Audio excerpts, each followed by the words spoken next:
Bueno, vamos a la sesión 2 de esta clase de macroeconomía.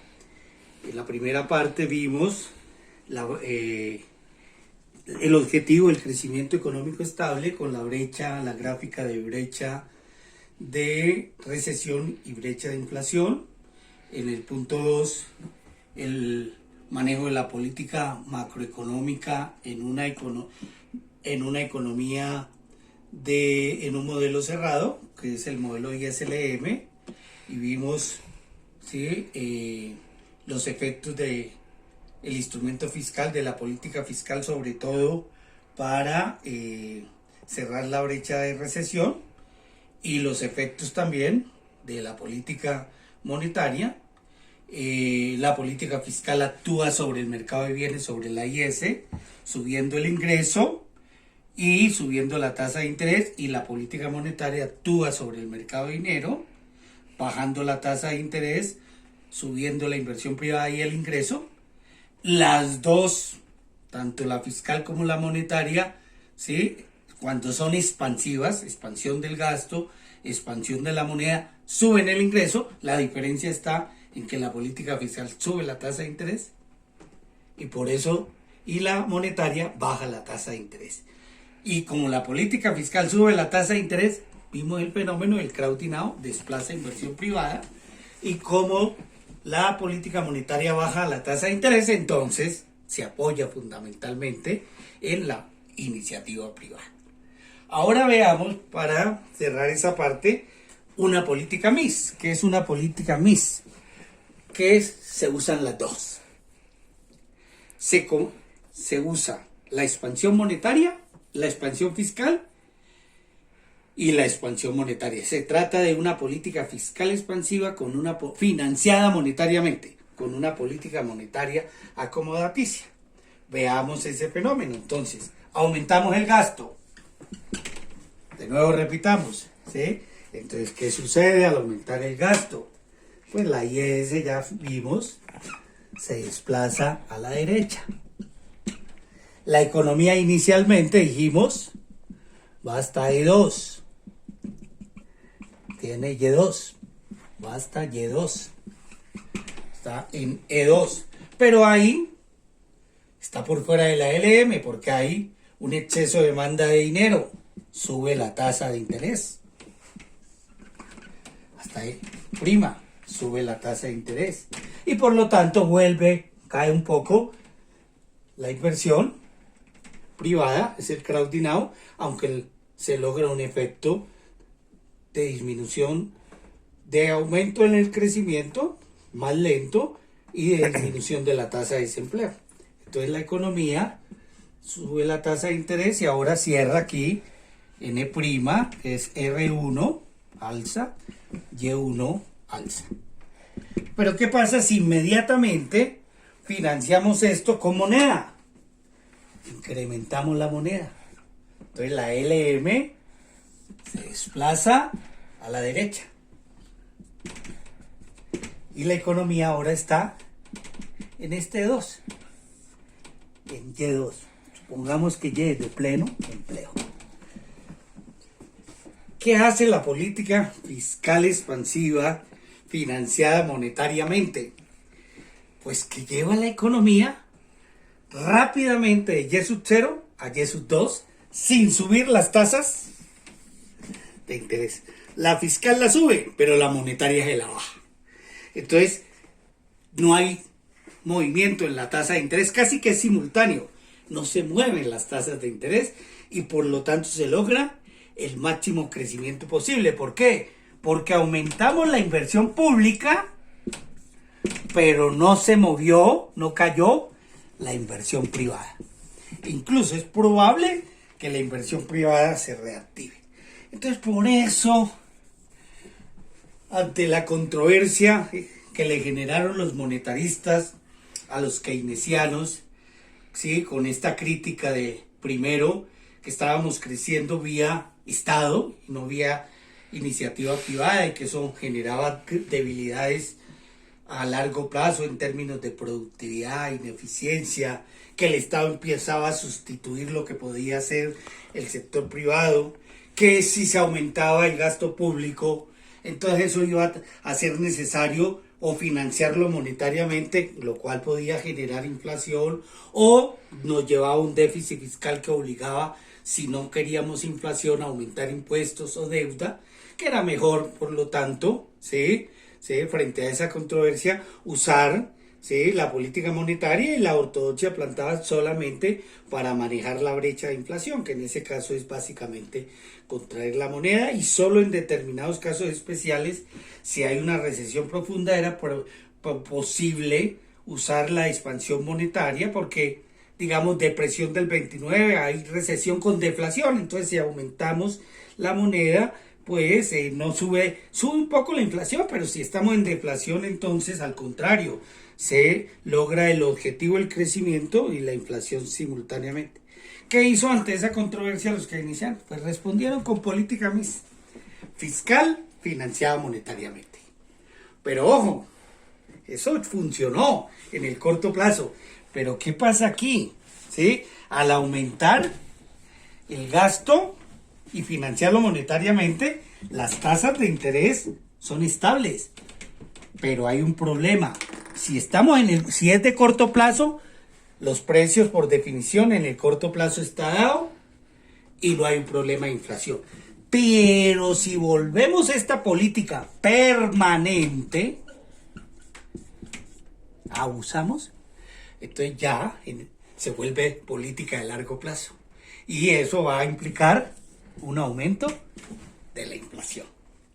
Y si aumenta la inflación, ustedes ya saben, también aumenta las tasas de interés. ¿Qué hace el sector financiero si sube la inflación? Pues sube la tasa de interés inmediatamente, para que la tasa de interés real, que es lo que les interesa, no se mueva. O sea, no sea el efecto Keynes, que es que una expansión monetaria baja la tasa de interés. Eso solo funciona en el corto plazo si no hay inflación. Si hay inflación, lo que funciona es el efecto Fischer. Un aumento de la inflación sube las tasas de interés. Entonces la expansión monetaria sube la inflación y sube las tasas de interés. El efecto Fischer, no el efecto Keynes.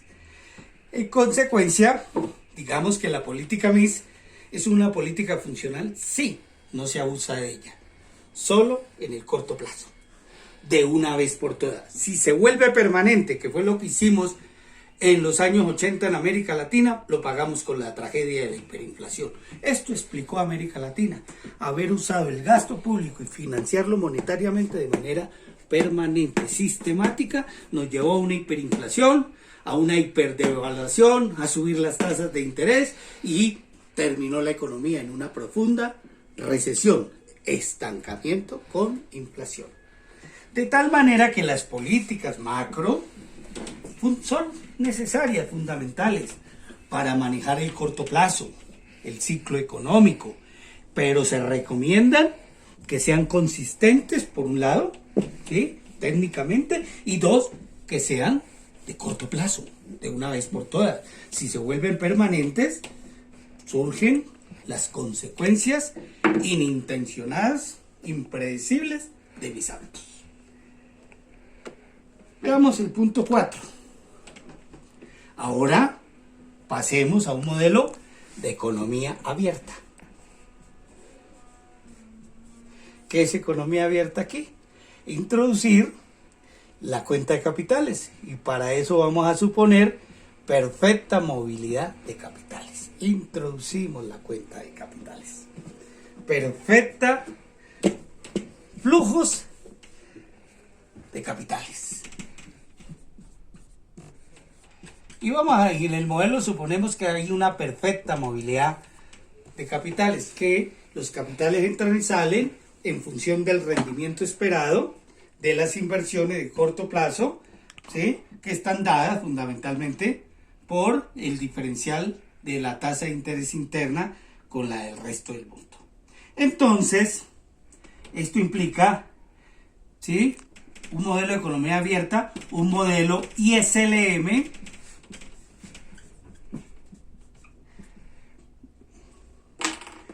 balanza de pagos. La idea aquí es que La cuenta corriente, por ejemplo, el déficit comercial, supongamos, exportaciones menores, se financia con entradas de capital. Esto es negativo, esto es positivo y por lo tanto la balanza de pagos está en equilibrio. Es decir, la cuenta de capitales financia la cuenta corriente. Si hay un superávit, entonces las salidas son mayores que las entradas y la balanza de pagos está en equilibrio. Los países de déficit son financiados por los países que tienen superávit en la cuenta de capitales, ¿sí? Los países que tienen superávit en la cuenta corriente financian los países que tienen déficit en la cuenta de capitales. Entonces, esto implica un modelo de este tipo. Y R de nuevo. La IS, la LM y la balanza de pagos aquí en equilibrio. Y R es igual a R internacional. Por eso la balanza de pagos está en equilibrio, porque la tasa interna es igual a la internacional, es decir, lo que se llama la condición de paridad de las tasas de interés hace que la economía esté en equilibrio. Entonces fíjate que ahora E es un equilibrio, IS, LM, BP. El sector interno, ISLM, está en equilibrio con el sector externo. Tenemos estabilidad de precios y estabilidad en la balanza de pagos. Entonces, ¿de qué depende el funcionamiento de este modelo? ¿Sí? Que supone perfecta movilidad de capitales. Entonces, dado esto, depende del régimen cambiario. Es decir, si el tipo de cambio es fijo, que lo pongo E, o el tipo de cambio es flexible.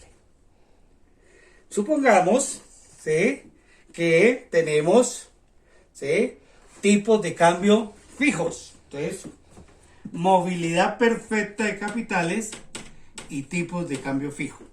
Ahora veamos el caso de la política monetaria.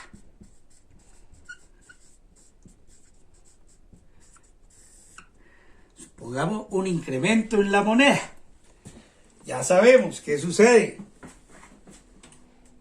La LM se desplaza a la derecha.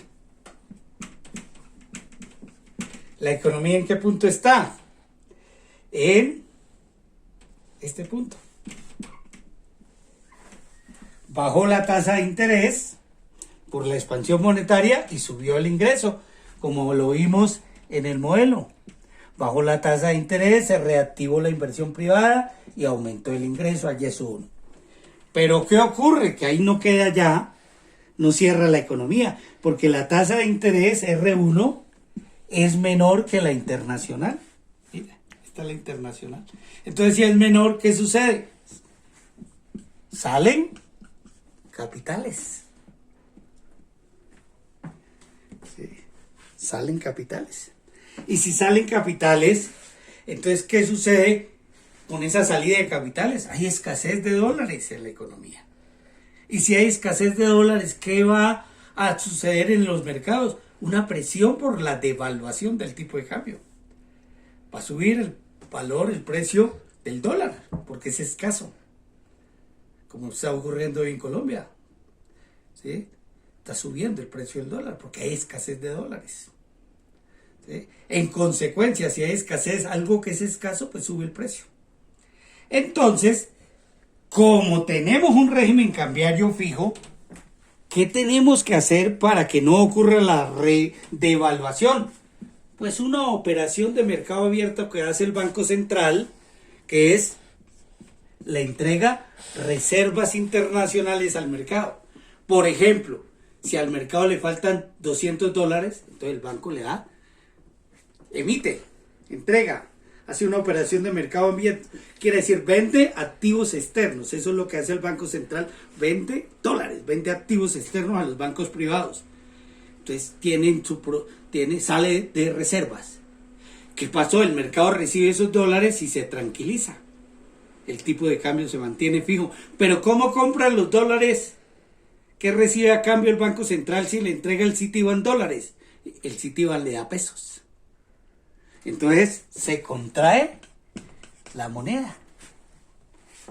Y si se contrae la moneda, fíjense, ¿qué le pasa a la LM?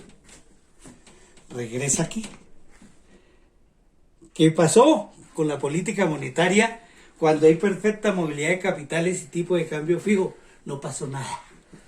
Miren, la expansión la llevó a E', pero la salida de capitales obligó a ventas de activos externos que hicieron retornar la LM a su punto de origen.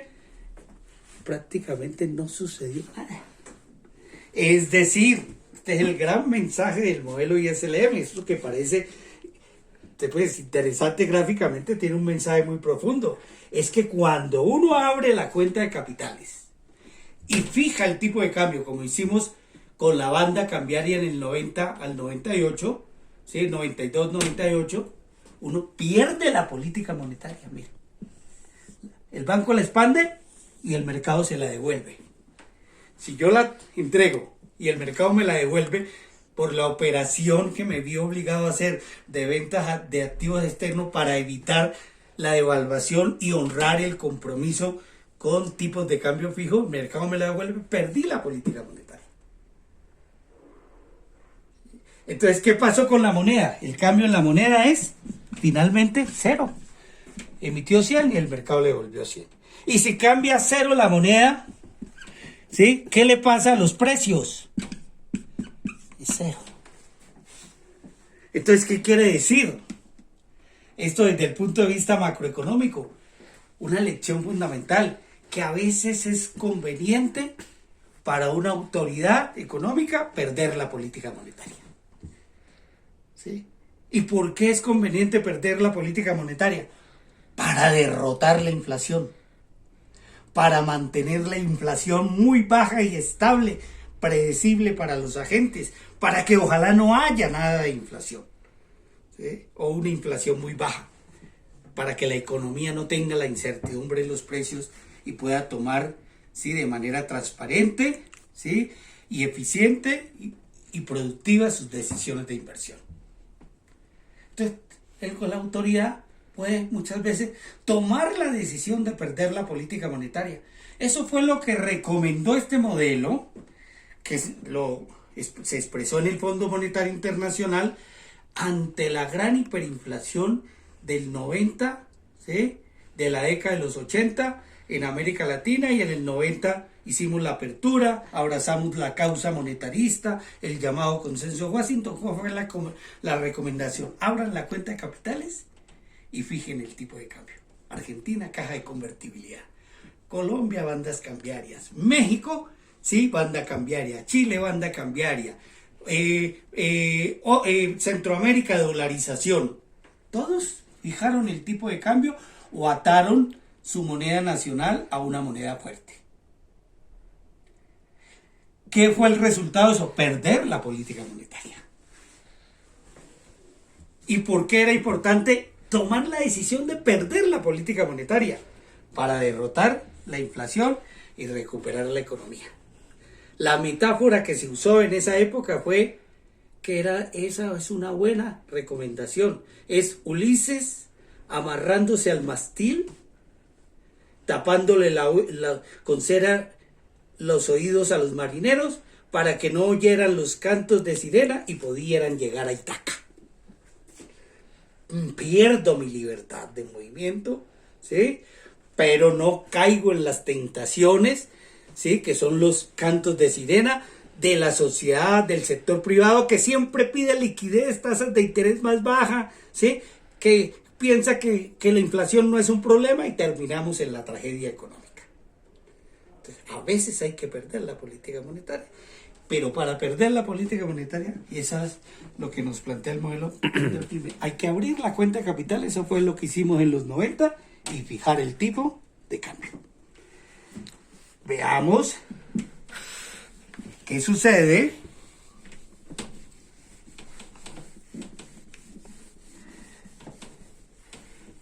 en esta situación.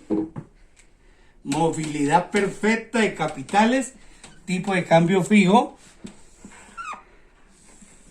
Y, R, la IS, la LM, la BP en equilibrio, porque la tasa de interés es igual a la internacional, E de equilibrio en el punto Y sub 0. Estamos en E. Ahora usemos política fiscal. Aumento del gasto. Ya sabemos, si aumenta el gasto, ¿qué pasa? La IS se va a la derecha.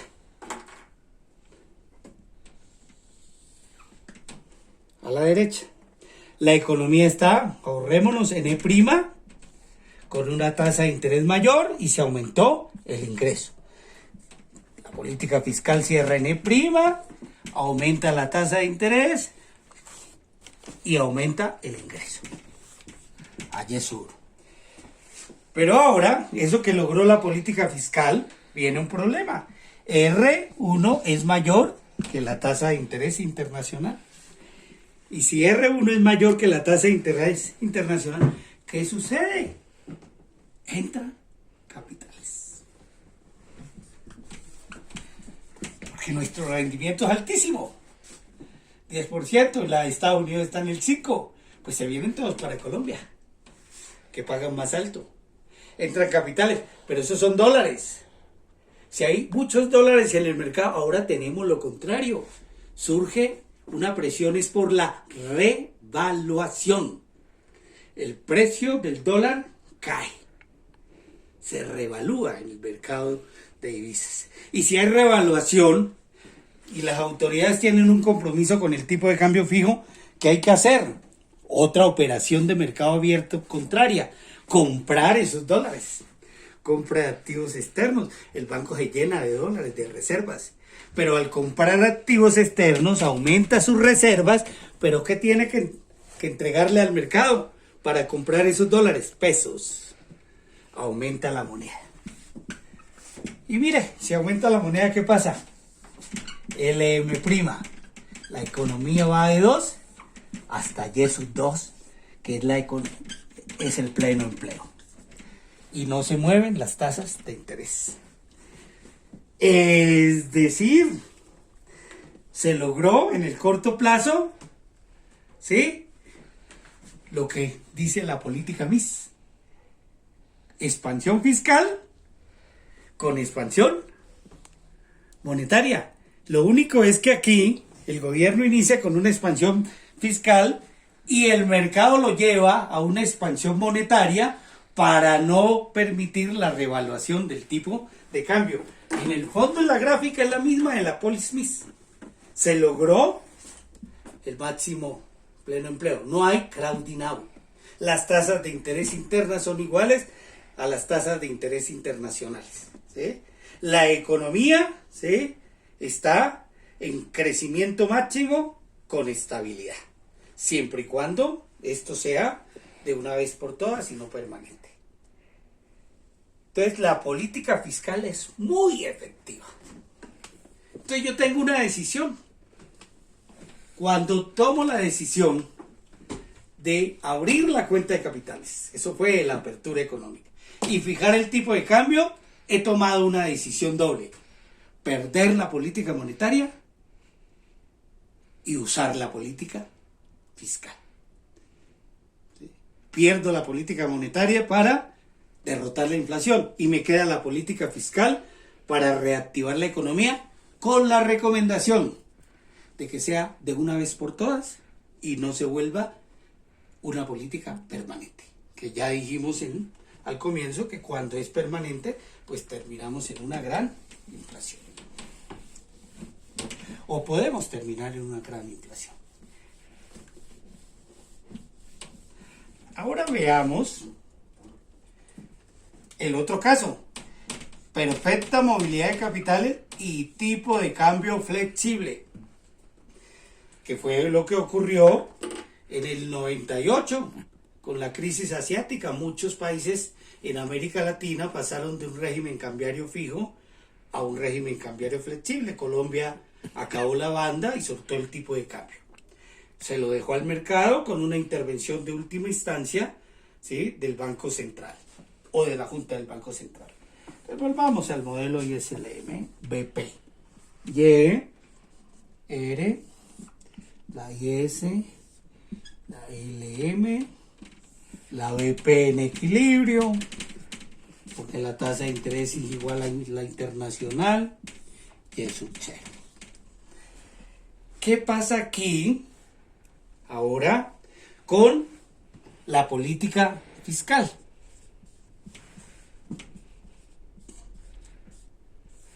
Incremento el gasto.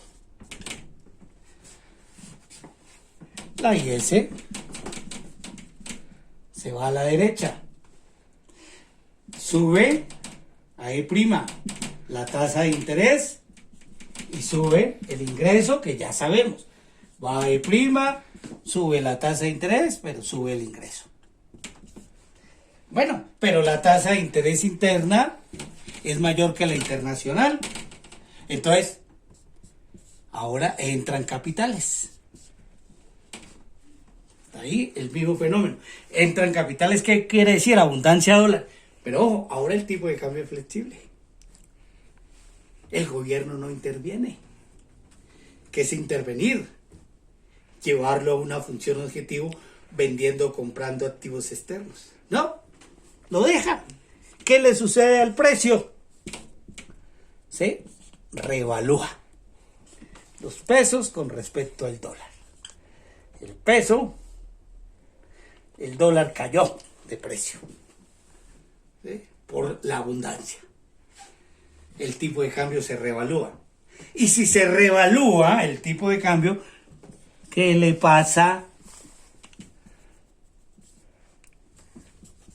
a las exportaciones? Caen y las importaciones suben. Hay un déficit comercial. Y si hay un déficit comercial, cae el ingreso. Es decir, ahora la IS, por el déficit, vuelve al origen. Retorna ahí. Cierra aquí. ¿Qué pasó aquí? No pasó nada. Cuando tengo perfecta movilidad de capitales y tengo tipo de cambio flexible, pierdo la política fiscal. Cuando tengo perfecta movilidad y tipo de cambio fijo, la política fiscal es efectiva. Pero si hay cambio de régimen cambiario, paso a régimen cambiario flexible, pierdo la política fiscal.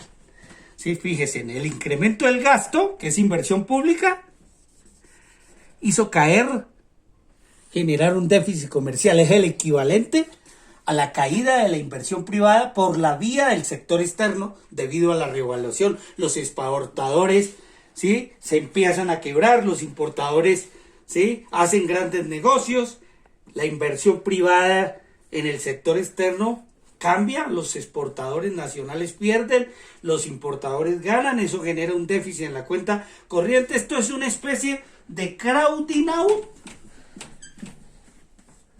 cambiario, producto de la revaluación.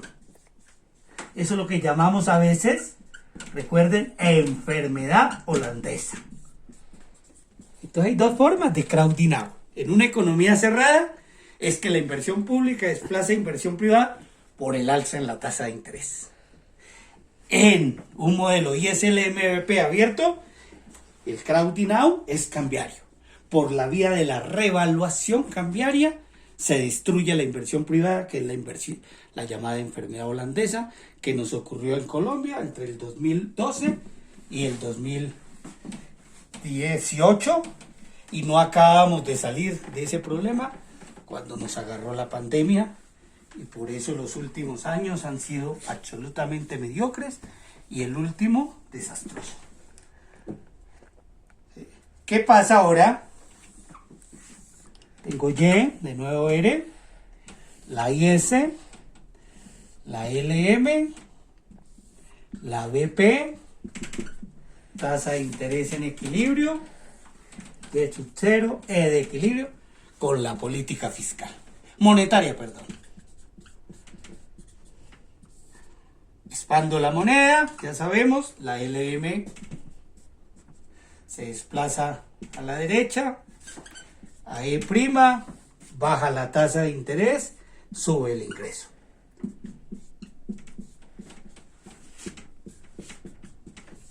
Bueno, ahora la tasa de interés interna es menor que la internacional, salen capitales, porque es menor. Al salir capitales hay escasez, el gobierno no interviene, el tipo de cambio ahora se devalúa. Pesos, dólar. El dólar sube de precio. ¿Sí? El dólar sube de precio. ¿Sí? Entonces hay una devaluación del tipo de cambio. Al existir devaluación, sucede lo contrario en la cuenta corriente. Los exportadores están felices y los importadores en aprietos. Hay superávit comercial. Si hay superávit comercial, sube el ingreso. La IS se desplaza. Y cerramos en E2. El equivalente al resultado de la política MIS, pero ahora con política monetaria expansiva.